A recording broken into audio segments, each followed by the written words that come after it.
OTT deal Netflix చాలా మంచి deal ఇచ్చింది. రెండు సినిమాలు ఒకే రోజు వస్తాయేమో అన్న టెన్షన్ పడినప్పుడు when the other producer was not in a place to move back,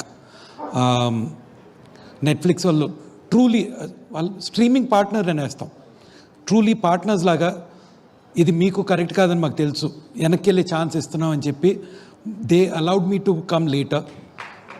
So I have to thank them for that, and it doesn't mean the movie is going to be in OTT in 3 weeks. Netflix insists 1 month. So as it is, all telecast chese date kuda move chesaru. So they've given me a good deal and been great partners. Theaters nunchi it started well.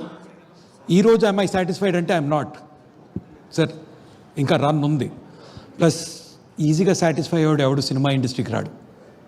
So I'm hoping that audience will continue to love and appreciate our movie. And then last inko 2 weeks lo maatladukundaam sir, satisfied kaadu. Okay sir, all the best.